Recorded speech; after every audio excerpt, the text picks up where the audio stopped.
আসসালামু আলাইকুম প্রিয় শিক্ষার্থীবৃন্দ, অনলাইন ক্লাসে তোমাদের স্বাগতম। আমাকে দেখেই তো তোমরা বুঝতে পারছো যে ম্যাডাম বাংলা ক্লাস নেবে। হ্যাঁ, আজ আমি তোমাদের বাংলা প্রথম পত্র বাংলা প্রথম পত্রটির নাম কি জানো তো তোমরা নিশ্চয় না? চারু সাহিত্য কণিকা। এই সাহিত্য কণিকা বাংলা প্রথম পত্র নিয়ে আলোচনা করব। যেহেতু বিগত অনলাইন ক্লাসগুলোতে তোমাদের বাংলা দ্বিতীয় পত্রটাই বেশি হয়েছে, একটি মাত্র বাংলা প্রথম পত্র থেকে একটি মাত্র কবিতা আবার আসিব ফিরে, এই কবিতাটি হয়েছিল। তাহলে আজকে আমি তোমাদের একটা প্রবন্ধ নিয়ে আলোচনা করি। তার আগে আমি তোমাদের কিছু কথা বলি। যেমন মানুষ কি করে, বংশ জন্মগ্রহণ করে, বংশ বিস্তার করে, তেমনি পশু পাখি গাছপালা জন্ম নেয় এবং বংশ বিস্তার করে। যেমন বোর্ডের দিকে তাকাও, দেখো একজন মানুষ, আমরা বংশ বিস্তারের ক্ষেত্রে দেখো বংশ বিস্তার কিভাবে মানুষ বংশ বিস্তার করে। মানুষ বংশ বিস্তার, তাহলে কি হলো, দাদা দাদি ধরি আমরা, দাদা দাদি থেকে কি আসে, বাবা মা, তারপরে আসে ছেলে মেয়ে, তাই না? এইভাবে মানুষের বংশ বিস্তার হয়। তেমনি পশু পাখির বেলাও দেখো, তেমনি পশু পাখির বেলাও হয়। পশু পাখির বেলাও বংশ বিস্তার হয়। বিড়ালের থেকে বিড়ালের জন্ম নেয়, কুকুরের থেকে কুকুরের জন্ম নেয়। এবং গাছপালা বৃক্ষরাজি, যেটাও যেমন একটি আম গাছের আটি বা কি বলবো বীজ থেকেও একটি আম গাছের জন্ম হয়, একটি লাউ গাছের বীজ থেকে লাউ গাছের জন্ম হয়। এইভাবে বংশ বিস্তার করে। এমনকি এই যে নদীরও উৎপত্তি স্থল আছে, নদীরও জন্ম আছে। কোথায় থেকে নদীরও জন্ম হয়? যেমন পদ্মা নদী কি হিমবাহ থেকে, গাঙ্গেত্রী হিমবাহ থেকে জন্ম হয়েছে। তারপরে ব্রহ্মপুত্র নদ মানস সরোবর থেকে জন্মগ্রহণ করেছে। তারপরে তার শাখা উপশাখা হয়েছে। তোমরা এখন বুঝতেই পারতেছো আমি তোমাদের কোন প্রবন্ধটি নিয়ে আলোচনা করব। আজকে আমি তোমাদের বাংলা ভাষার জন্ম কথা নিয়ে আলোচনা করব। দেখো, বাংলা ভাষার জন্ম কথা।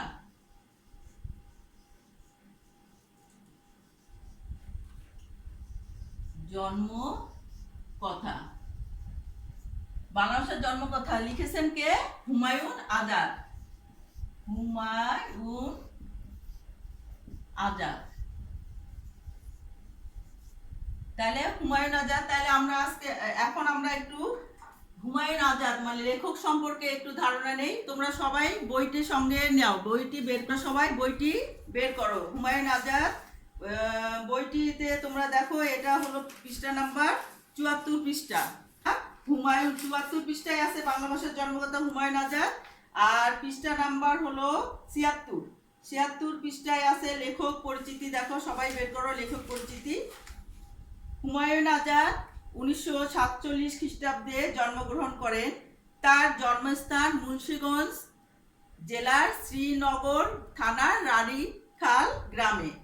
একজন কৃতি ছাত্র হিসেবে তিনি তার শিক্ষা জীবন শেষ করেন। কর্মজীবনে তিনি ঢাকা বিশ্ববিদ্যালয়ে বাংলা বিভাগে অধ্যাপক হিসেবে নিয়োজিত ছিলেন। বাংলা ভাষা ও সাহিত্যের একজন গবেষক হিসেবে তিনি কি করেন, খ্যাতি পেয়েছেন। তার গবেষণা গ্রন্থ হচ্ছে শামসুর রাহমান, নিঃসঙ্গ, শেরোপা, বাক্যতত্ত্ব ইত্যাদি। কিশোর পাঠকদের জন্য মানে তোমাদের জন্য লেখা দুটি গ্রন্থ হলো লাল নীল দীপাবলি, পদ্মনদী সরোবর। তার রচিত কাব্যগ্রন্থের মধ্যে অলৌকিক স্টিমার ও জল চিতাবাঘ উল্লেখযোগ্য। তিনি সাহিত্যে বিশেষ অবদানের জন্য বাংলা একাডেমি পুরস্কার লাভ করেন। হুমায়ুন আজাদ 2004 খ্রিস্টাব্দে জার্মানির মিউনিক শহরে মৃত্যুবরণ করেন। এখান থেকে তোমাদের কিন্তু অনেক সময় এমসিকিউ প্রশ্নগুলি, বহু নির্বাচনী প্রশ্নগুলি আসবে। যেমন কিশোর উপযোগী পাঠক দুটি গ্রন্থের নাম কি, নামগুলো থাকবে। তারপর তিনি তার গবেষণা গ্রন্থ শামসুর রহমান, নিঃসঙ্গ, শেরোপা, এগুলো গবেষণা গ্রন্থের নাম কি, এগুলো তোমাদের থাকবে। এখন আমরা মূল পাঠে আসি। হ্যাঁ, তোমরা এখন 74 পৃষ্ঠা বের করো, বাংলা ভাষার জন্মকথা হুমায়ুন আজাদ 74 পৃষ্ঠা বের করো। তাহলে আমরা তো সবারই জন্ম আছে, কিন্তু বাংলা ভাষা ভাষা কাকে বলে? মানুষের মুখ থেকে নিঃসৃত ধ্বনি বা আওয়াজকেই ভাষা বলে, তাই না? কিন্তু এই ভাষার তো প্রাণ নাই। তোমরা ভাববা যে ভাষার আবার কিভাবে জন্ম হয়, তাই না? ভাষার তো প্রাণ নাই, কিন্তু ভাষারও প্রাণ আছে। কারণ বাংলা ব্যাকরণ যখন তোমরা পড়ো, ভাষাকে সুন্দর করার জন্য, ভাষাকে সুন্দর মার্জিত করার জন্য, ভাষার উচ্চারণ সুন্দর করার জন্য অনেকগুলো ব্যাকরণ বা গ্রামার রয়েছে। সেজন্য বলেছে যে ভাষা, দেখো কোথা থেকে এসেছে আমাদের বাংলা ভাষা। ভাষা কি জন্ম নেয় মানুষের মতো, বা যেমন বীজ থেকে গাছ জন্মে তেমন জন্ম নেয় ভাষা? না, ভাষা মানুষ বা তরুর মতো জন্ম নেয় না। বাংলা ভাষা মানুষ বা তরুর মতো জন্ম নেয়নি, কোনো কল্পিত স্বর্গ থেকেও আসেনি। এখন আমরা যে বাংলা ভাষা বলি 1000 বছর আগে তা ঠিক এমন ছিল না, 1000 বছর পরও ঠিক এমন থাকবে না। ভাষার ধর্মই কি? বদলে যাওয়া। বাংলা ভাষার আগেও এদেশের ভাষা ছিল, বাংলা ভাষার আগেও এদেশে ভাষা ছিল। সে ভাষার এদেশের মানুষ কি করতো? কথা বলতো, গান গাইতো, কবিতা বানাতো। মানুষের মুখে মুখে বদলে যায় ভাষার ধ্বনি, রূপ বদলে যায় শব্দের, বদল ঘটে অর্থের। অনেক দিন কেটে গেলে মনে হয় ভাষাটি একটি নতুন ভাষা হয়ে উঠেছে, আর সে ভাষার বদল ঘটেই জন্ম হয়েছে বাংলা ভাষার। আজ থেকে 100 বছর আগে কারো কোনো স্পষ্ট ধারণা ছিল না বাংলা ভাষার ইতিহাস সম্পর্কে। কেউ জানতো না কত বয়স এই ভাষার। তাহলে কত 100 বছর আগে কেউ জানতো না কত বয়স এই ভাষার। সংস্কৃত ভাষার অনেক শব্দ ব্যবহৃত হয় বাংলা ভাষায়। সংস্কৃত শব্দ অর্থ কি? সংস্কৃত শব্দের অভিধানিক অর্থ হলো মার্জিত বা পরিমার্জিত, সংশোধিত। একদল লোক মনে করতেন ওই সংস্কৃত ভাষাই বাংলার কি জননী, বাংলা সংস্কৃতের মেয়ে, তবে দুষ্টু মেয়ে, যে মায়ের কথা মতো চলেনি, না চলে চলে অন্যরকম হয়ে গেছে। তবে 19 শতকের আরেকদল লোক ছিলেন যারা মনে করতেন বাংলার সাথে সংস্কৃতির সম্পর্ক বেশ দূরের। তাদের মতে বাংলা ঠিক সংস্কৃতির কন্যা নয়, অর্থাৎ সরাসরি সংস্কৃত ভাষা থেকে উৎপত্তি ঘটেনি বাংলার, ঘটেছে অন্য কোনো ভাষা থেকে। সংস্কৃত ছিল সমাজের উঁচু শ্রেণীর মানুষের লেখার ভাষা। সংস্কৃতি হলো সমাজের উঁচু শ্রেণীর লেখার ভাষা। তাহলে সংস্কৃতি কি ছিল? মানুষের উঁচু শ্রেণীর, মানে অভিজাত শ্রেণীর মানুষের লেখার ভাষা। তা কথ্য ছিল না। কথ্য মানে কথা ছিল না, এটা লিখিত ছিল। কথা বলতো মানুষরা নানা রকম প্রাকৃত ভাষায়। তাহলে সংস্কৃত হলো পরিমার্জিত, অভিধানিক অর্থ হলো পরিমার্জিত, সংশোধিত, বিশুদ্ধ, বিধিবদ্ধ, পরিচালিত সংস্কৃতি শব্দের অর্থ। আর প্রাকৃত শব্দের অর্থ হলো, প্রাকৃত মানে হলো সচরাচর মানুষ, সাধারণ মানুষ যে ভাষায় কথা বলে তাকেই বলা হয় প্রাকৃত ভাষা। প্রাকৃত ভাষা হচ্ছে মানুষের সাধারণ দৈনন্দিন জীবনের কি কথ্য ভাষা। তারা বিশ্বাস করেন যে সংস্কৃত থেকে নয়, প্রাকৃত ভাষা থেকে উদ্ভব ঘটেছে বাংলা ভাষার। কিন্তু নানা রকম প্রাকৃত ছিল ভারতবর্ষের বিভিন্ন অঞ্চলে। তাহলে কোন প্রাকৃত থেকে উদ্ভব ঘটেছিল বাংলার? প্রশ্ন হচ্ছে, নানা রকম প্রাকৃত ভাষা ছিল ভারতবর্ষে, তাহলে কোন প্রাকৃত থেকে উৎপত্তি হয়েছে বাংলার? এ সম্পর্কে প্রথম স্পষ্ট মত প্রকাশ করে জর্জ আব্রাহাম গিয়ারসন। বহু প্রাকৃতের একটি নাম হলো মাগধী প্রাকৃত। তার মতে মাগধী প্রাকৃতের কোনো পূর্বাঞ্চলীয় রূপ থেকে জন্ম নেয় বাংলা ভাষার। পরে বাংলা ভাষার উদ্ভব ও বিকাশের বিস্তৃতি ইতিহাস রচনা করেন ডক্টর সুনীতি কুমার চট্টোপাধ্যায়, এবং আমাদের চোখে স্পষ্ট ধরা দেয় বাংলা ভাষার ইতিহাস। যে ইতিহাস বলার জন্য আমাদের একটু পিছিয়ে যেতে হবে অন্তত কয়েক হাজার বছর। এখন আসো পরের প্যারায়। ইউরোপ ও এশিয়ায় বেশ কিছু ভাষার ধ্বনিতে শব্দে লক্ষ্য করা যায় গভীর মিল। এই ভাষাগুলো যেসব অঞ্চলে ছিল, এখন আছে, তার সবচেয়ে পশ্চিম ইউরোপে আর সবচেয়ে পূর্ব ভারতে ও বাংলাদেশে। ভাষাতত্ত্ববিদদের এই ভাষাগুলোকে একটি ভাষা বংশের সদস্য বলে মনে করেন। পৃথিবীতে 26টি ভাষা বংশ আছে। তার একটি হলো ইন্দো ইউরোপীয় ভাষা বংশ বা ভারতীয় ইউরোপীয় ভাষা বংশ। ইন্দো ইউরোপীয় ভাষা বংশের আছে অনেকগুলো ভাষা শাখা, যার একটি হচ্ছে ভারতীয় আর্য ভাষা। এই পৃথিবীতে যে 26টি ভাষা বংশ আছে তার একটি হলো ইন্দো ইন্দো ইউরোপীয়। এখন দেখো ইন্দো ইউরোপীয় ভাষা বংশ। এই ইন্দো ইউরোপীয়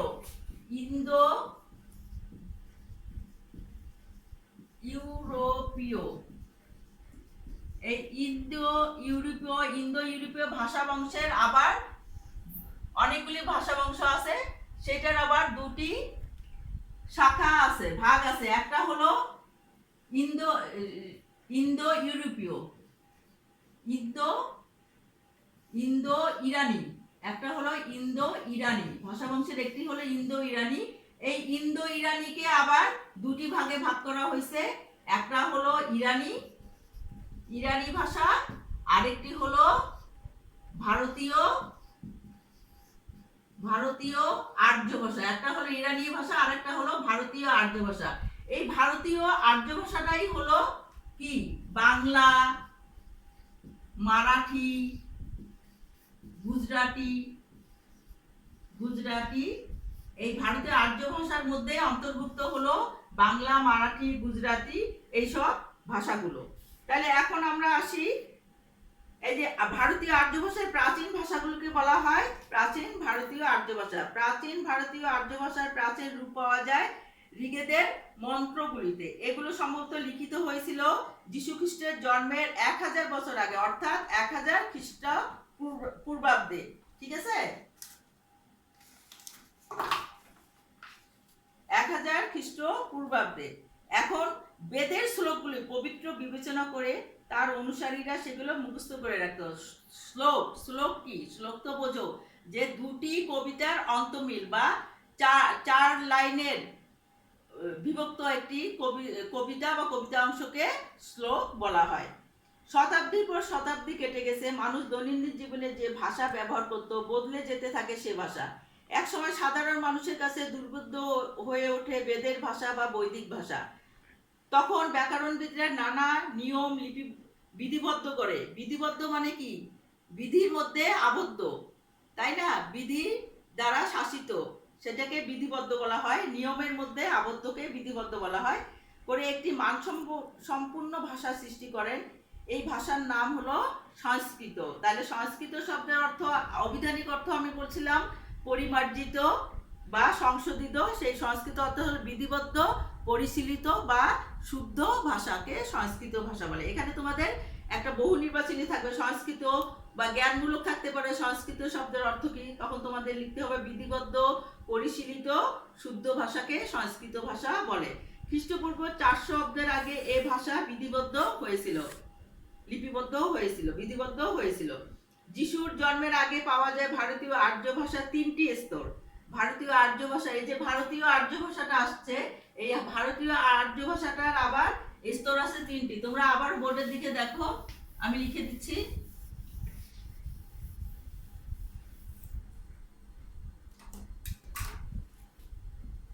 ভারতীয়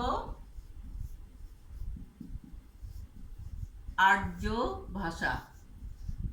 এই ভারতীয় আর্য ভাষার স্তর হলো কয়টি? 3টি।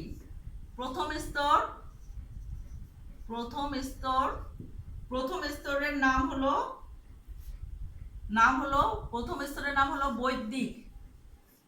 বৈদিক বা বৈদিক সংস্কৃতি, সংস্কৃত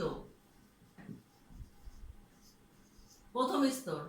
তারপরে দ্বিতীয়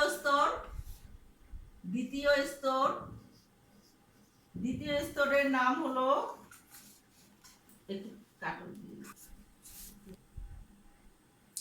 হ্যাঁ, তাইলে ভারতীয় এই আর্য ভাষাটার 3টি স্তর। একটা প্রথম স্তর হলো বৈদিক বা বৈদিক সংস্কৃতি, যা 1200 অব্দ থেকে 800 অব্দ পর্যন্ত সীমাবদ্ধ।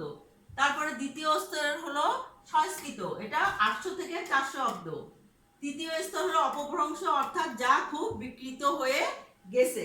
আর এই প্রথম আর দ্বিতীয় স্তরটা মিলেই হলো, এই প্রথম আর দ্বিতীয় স্তরটা মিলেই হলো ভারতীয় আর্য ভাষা। ভারতীয় আর্য ভাষা, এই প্রথম আর দ্বিতীয় স্তরটা মিলেই ভারতীয় আর্য ভাষা। আর এটা হলো অপভ্রংশ বা প্রাকৃত ভাষা, এটা হলো প্রাকৃত ভাষা। ঠিক আছে, তাহলে প্রথম আর দ্বিতীয় স্তরটা মিলেই হলো ভারতীয় আর্য ভাষা, আর তৃতীয় স্তরটাকে অপভ্রংশ বা সচরাচর লোকের মুখ থেকে যে কথা বলা হয়, সচরাচর লোকরা যে কথা বলে, সাধারণ জনগণ যেটা কথা বলে তাকেই প্রাকৃত ভাষা বলা হয় বা অপভ্রংশ বলা হয়। এখন তোমরা আবার বইয়ের দিকে দেখো, বইটাকে দেখো। যিশু জন্মের আগে পাওয়া যায় ভারতীয় আর্য ভাষা 3টি স্তর। এই স্তরগুলো তো আমি বলে দিলাম, তাহলে এটার আর দরকার নাই। তারপর দেখো, ডক্টর সুনীতি কুমার চট্টোপাধ্যায় মনে করে, শেষের প্যারাটাতে আসো। ডক্টর সুনীতি কুমার চট্টোপাধ্যায় মনে করে পূর্ব মাগধী অপভ্রংশ থেকে উদ্ভূত হয়েছে বাংলা আর আসামি ও উড়িয়া ভাষা। তাই বাংলার সাথে খুব ঘনিষ্ঠ সম্পর্ক আসামি ও উড়িয়া ভাষার। আর কয়েকটি ভাষার ঘনিষ্ঠ আত্মীয়তা রয়েছে বাংলার সঙ্গে, কেননা সেগুলো জন্মেছিল মাগধী অপভ্রংশের অন্য দুটি শাখা থেকে। ওই ভাষাগুলো হচ্ছে মৈথিলি, মাগধী, ভোজপুরিয়া। ডক্টর মোহাম্মদ শহীদুল্লাহ বাংলা ভাষার উৎপত্তি সম্পর্কে অবশ্য একটু ভিন্ন মত পোষণ করেন। তিনি একটি প্রাকৃতির নাম বলেন গৌরী প্রাকৃত। তিনি মনে করেন গৌরী প্রাকৃতিরই পরিণতি অবস্থা, গৌরী অপভ্রংশ থেকে উৎপত্তি ঘটে বাংলা ভাষার। তাহলে আমরা এই বাংলা ভাষার উৎপত্তি কোথা থেকে হলো সেটা আমরা জানতে পারলাম। নদী, যেমন নদী কি করে, যেমন পদ্মা নদী গঙ্গার গঙ্গোত্রী হিমবাহ থেকে উৎপন্ন হয়ে তার অনেক শাখা উপশাখা বিভিন্ন জায়গায় জালের মতো ছড়িয়ে গিয়েছে। সেরকম ভাষাও প্রথমে, যেমন রংপুরের ভাষাটা আমি আবার বোর্ডের দিকে দেখো তোমরা, যেমন রংপুরের ভাষা, আমি একটা শুদ্ধ ভাষা বলি, যেমন আমি কি আছি, আমি ভালো আছি। এখানে আমরা রংপুরের যদি ভাষা বলি, এইটাকে যদি রংপুরের ভাষায় বলি, রংপুরের আঞ্চলিক ভাষায় বলি, তাহলে কি হবে, তাহলে মুই ভালো আসম, তাই না? রংপুরের আঞ্চলিক ভাষায় বলতে গেলে আমরা বলবো মুই ভালো আছো, আমি ভালো আছি শুদ্ধ ভাষা, যেটা রংপুরের ভাষায় আঞ্চলিক ভাষা। এরকম বিভিন্ন মানুষের মুখে মুখে, মানে ভাষা কঠিন, আগে তো ভাষাগুলো অনেক কঠিন ছিল, বৈদিক সংস্কৃত ছিল, কঠিন ভাষাগুলো আস্তে আস্তে মানুষের মুখে মুখে পরিবর্তন হয়ে বিবর্তনের সময়ের ব্যবধানে সেটা কি সহজ ভাষা হয়ে যায় এবং সহজ সরল ভাষা হয়ে যায়, যা মানুষের বোধগম্য হয়ে যায়। তাহলে বাংলা ভাষার জন্মকথা এই হলো, এগুলো এখন তোমরা পৃষ্ঠা একটা তোমাদেরকে বাড়ির কাজ দিয়ে দিব। তোমরা আবারও বইয়ের প্রথম পৃষ্ঠাটা, যেটা আর কি ৭৪ পৃষ্ঠার, দেখো তোমরা, আমি বইটাই তোমাদের ধরেছি। এই বইটার প্রথম লাইন, এই দেখো বইটার প্রথম লাইন, দ্বিতীয় লাইনে দেখো, বাংলা ভাষা ও মানুষ তরুর মতো জন্ম নেয়নি, এখান থেকে একদম জন্ম হয়েছে বাংলা ভাষার, এই পর্যন্ত তোমরা দাগাও বইটার এ পর্যন্ত, বাংলা ভাষা ও মানুষ যে তরুর মতো জন্ম নেয়, এখান থেকে জন্ম হয়েছে বাংলা ভাষার, এ পর্যন্ত। এটা মনে করো তোমাদের একটা উদ্দীপক, তোমরা বাসায় এই উদ্দীপকটা খাতায় আগে লিখে নিবে, তারপরে আমি তোমাদের প্রশ্নগুলো দিচ্ছি, এই প্রশ্নগুলোর উত্তর তৈরি করবে।